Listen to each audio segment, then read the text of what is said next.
I'm Sandra Gage, Chief Marketing Officer for Canada Soccer. Today we will have comments from our two guests, Mr. Peter Montopoli, the General Secretary for Canada Soccer, and John Herdman, the Men's National Team Head Coach and Men's National Excel Director. We will have a short Q&A session, focus on the topics to be discussed today by our guests, photo opportunity, and then we will break for one-on-one opportunities as well. We would like to welcome, I should say, some special guests.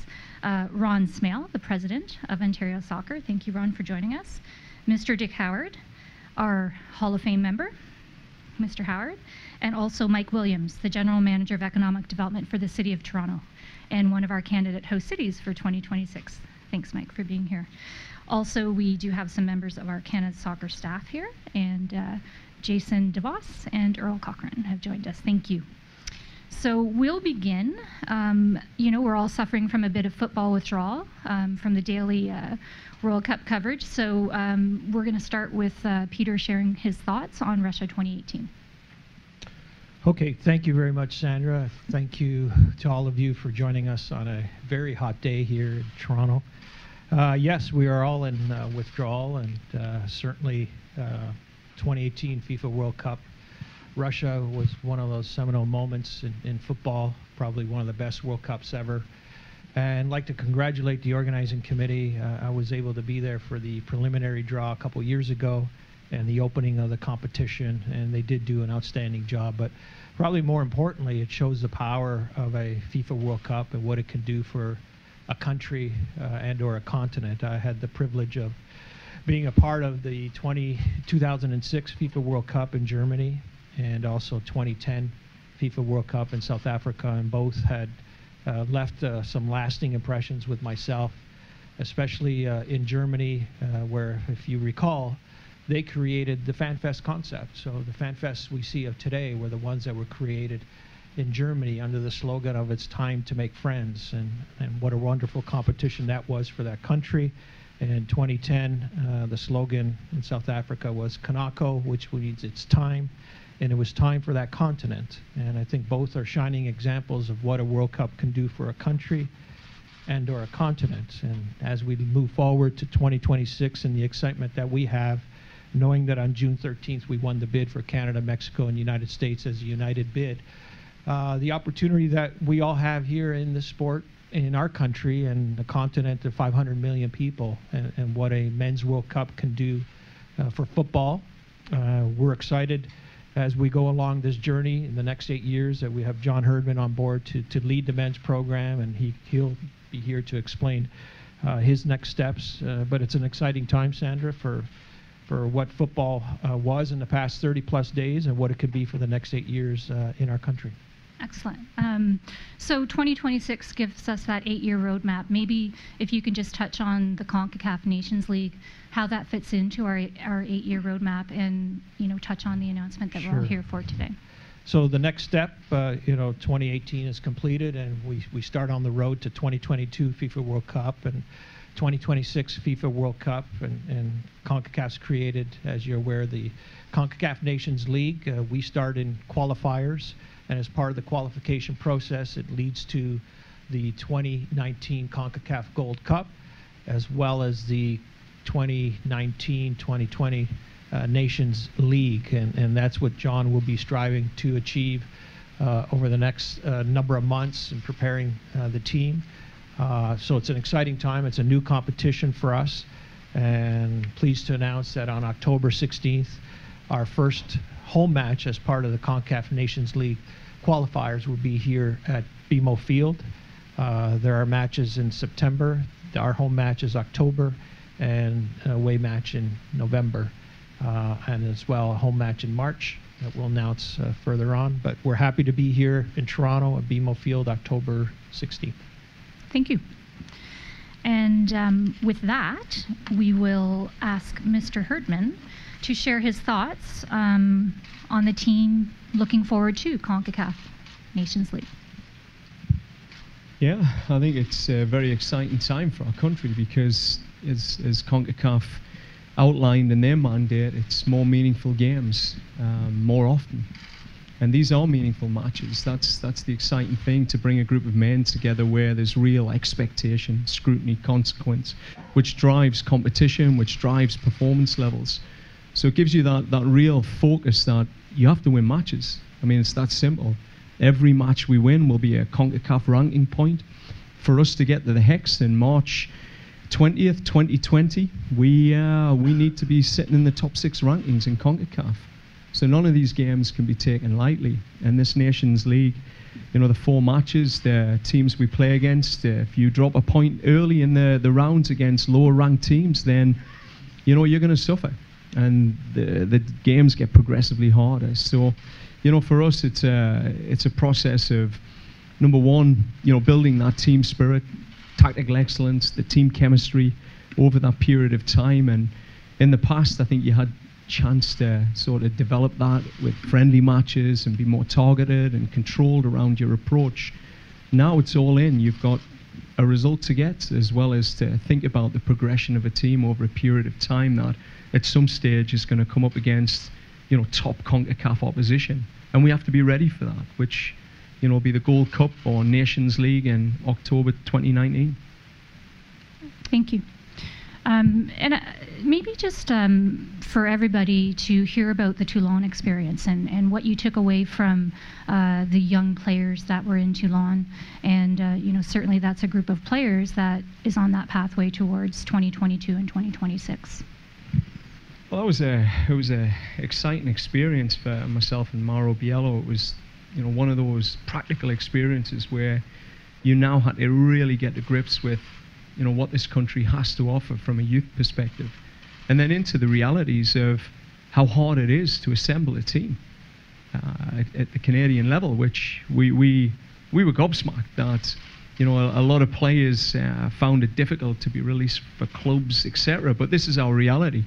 At some point in this 4 years and this 8 years towards this 2026 World Cup, we're going to keep pushing to get people to fall in love with this shirt, fall in love and build trust in this men's national team, our men's Excel program, so that there's no doubt, like Alfonso had no doubt in his mind about what country he was going to play for. And I think that's something that we're suffering with in many ways. But what it did show is that you can go undefeated in your group against Portugal, beat Turkey, draw with Japan and narrowly get beat off France, who you've just seen what they were able to achieve at the World Cup. And that was with players that have been developed homegrown here in our MLS academies, here in our provinces, guys that aren't at some of the top clubs in Europe. So I think what it does tell us is the system's not broken. The system is working in Canada. There's good elements of this system, but there's definitely ways that we need to synergize to really make the most out of what we're doing in this country. And I think coming out of that, it was very clear to the players that when you start believing that, that impossible of actually getting to a Toulon final is a reality, and it's that belief that's a big part of it. We can see what can happen to this country once it starts believing, like that group of men did as they, narrowly missed out on a semi-final place. So I think the Toulon raised a lot of things for us. Number one, that the work that's being done is not too far off the right direction. And number two, that we have players in this country that can compete at the highest level. And three, we've still got a lot of work to do to convince those players that should have been there to be there. Okay. And so it's just been over 6 months since you've moved over to the men's side. Maybe just share with everyone some of the work you've been doing, staffing, maybe some news on that front, if you don't mind.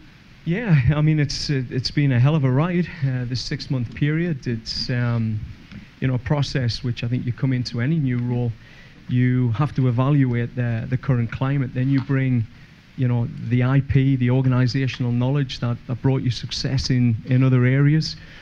And we've worked hard in implementing some of those aspects that are relevant to this men's Excel program. But a lot of time's been spent in the development of just some of the basic fundamentals in high performance systems and processes, whether that's the scouting and monitoring and tracking databases, the sports science and the way we communicate with clubs to build trust, the mental periodization and programming that the players hadn't experienced before. So some basic foundational features have been a massive part of the work that we've had to do.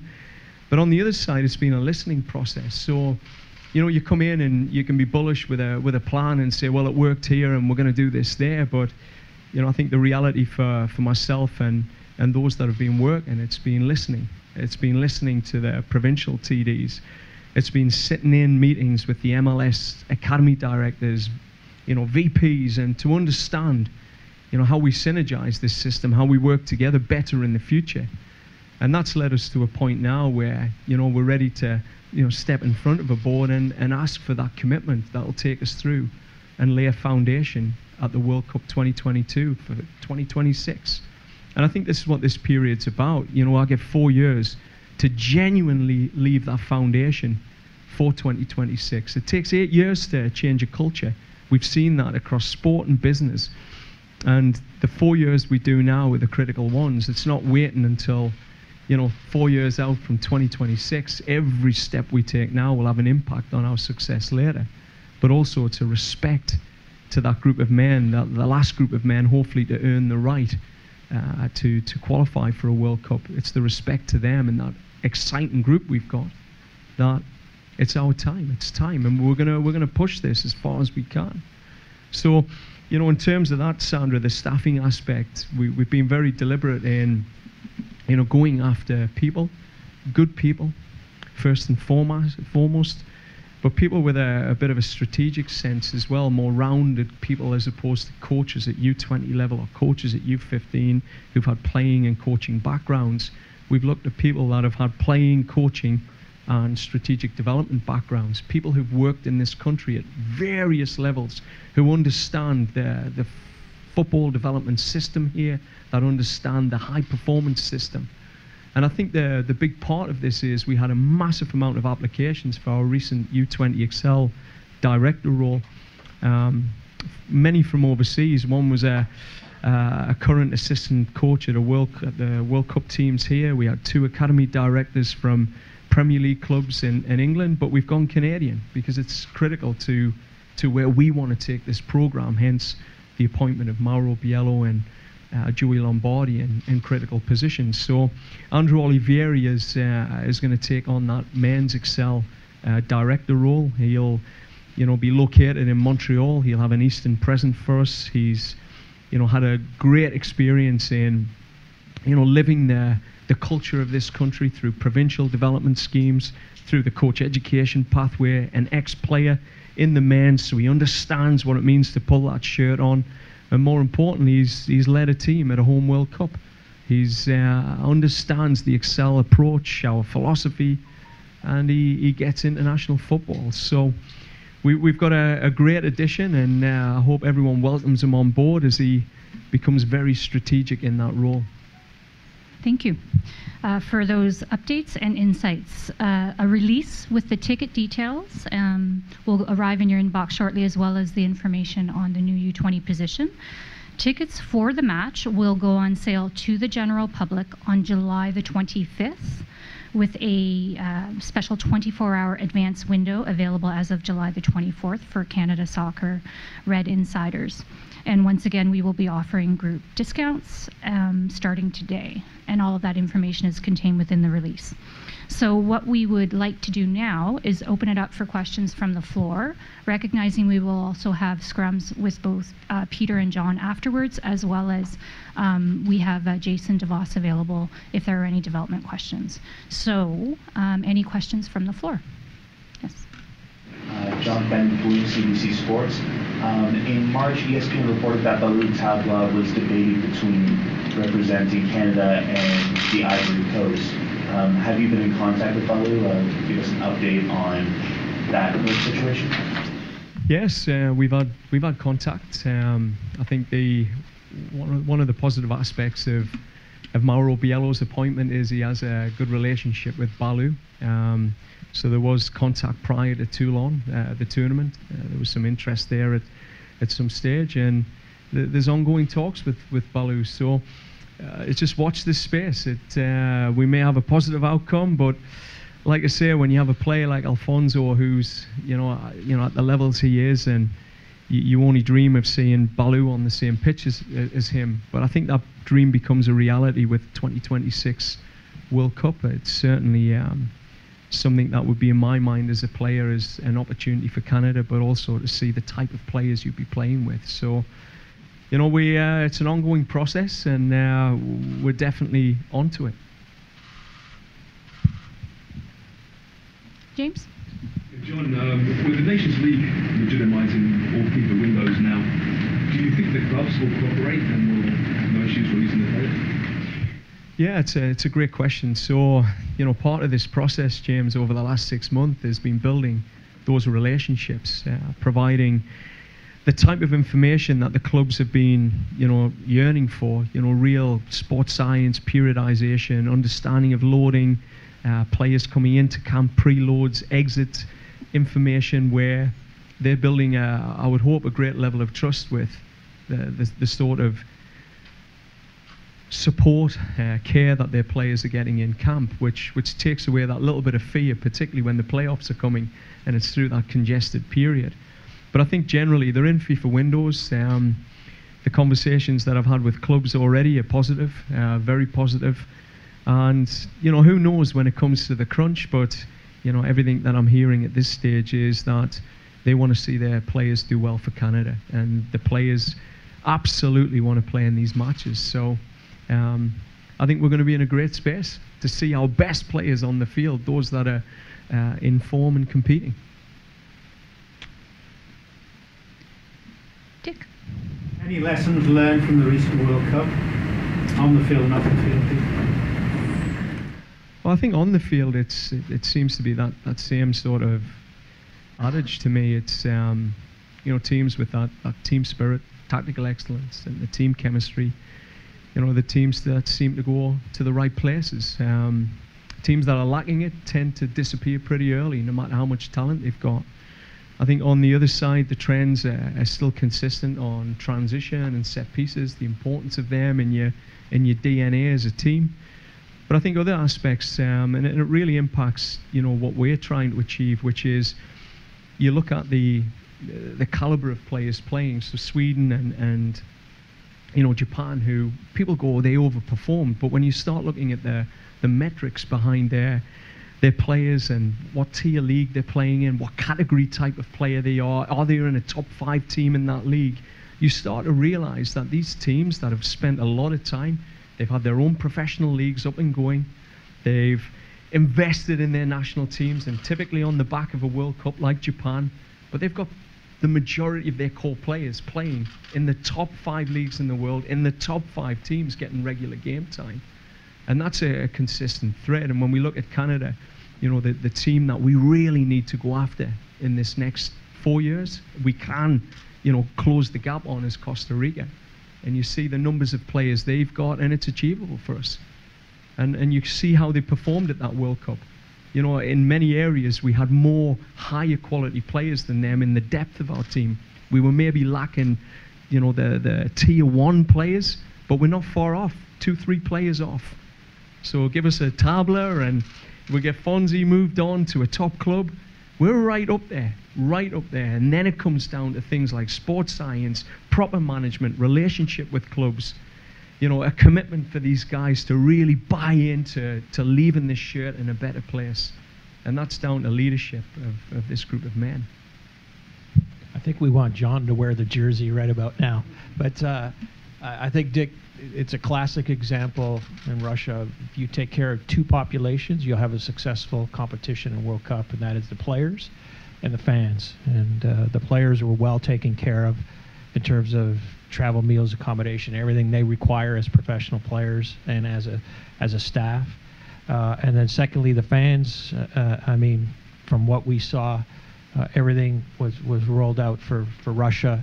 The entire competition, every venue, every city catered to the fans and the fan experience. And you saw it, you witnessed it in the stadium, you saw it outside the stadium. So if you take care of the players and the fans, you'll have a very successful competition. And Russia did a great job.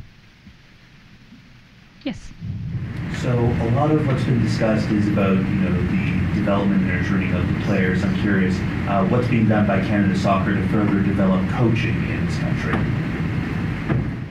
I can answer some of that. I mean, we've got a great lead there at the back in Jason DeVos, who has been revamping the licenses, the children's licenses, the youth licenses, and starting to really bring the A license to people and B license to people around the country.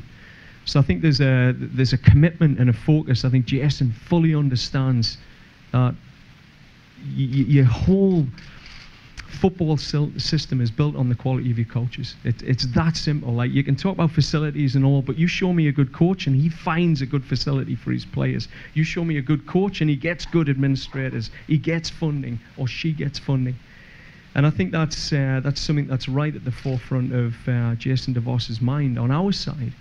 We're working, only yesterday, Joey Lombardi, myself, Danny Worthington, were, on the ground with coaches in Saskatchewan, bringing our men's national team tactical identity and cultural framework. We want every player in those talent perform, those provincial top leagues at the younger ages to feel this badge, to feel what it is to play for the country through the type of things that are going to take to get you there. Whether it's been these elements of our culture or these elements of our technical requirements and tactical requirements. Working with the provincial technical directors on workshops, we've just started to create the online resources on our men's national team tactical ID. So I'm very clear that when I put this thing down, there'll be a legacy left. Now, whether people want to engage in that legacy, who knows? But there will be a framework there, and it'll be probably the first time a framework's been left for, our youth coaches, and a clarity of what it's going to take to represent this country. I encourage you, Jason will be available afterwards as well if you want to elaborate on those comments. Garrett. John, you saw firsthand the relatability of the women to the country. They're exceptionally popular across this country. Is there a plan to rise the men's program to that level? Because obviously there's so much different men's soccer to consume. Is it games in a tournament like this? Is it home games? What is it that's going to take it to that next level? Well, I think it's performance, it's trust, it's so we're committed now to these matches. We hopefully will be a staple diet for Canadians that are not only the hardcore fans, but the fans that are just going to start to go, oh, there's a journey here, and we can see it all connects. Every result is critical. It's a league. So we either finish top of the league and be successful, or bottom of the league and we're rubbish. And I think the fans can get part of that. It's not like we're just going to take random friendlies in Spain against New Zealand. For what purpose, I don't know. But we took it and we did it, and no one really knew what was happening there and can't even connect with our team. This is the beauty now. We're part of something. And it all links to 2026. So the success of this team lays a foundation for sure. If we qualify in 2022, you imagine the vector of resource that's going to come through the game to get us even further ahead for 2026. So I think the excitement being is it's always going to come back to our success. And I know, speaking to the guys, I keep asking them, what do you do it for? What do you do this for?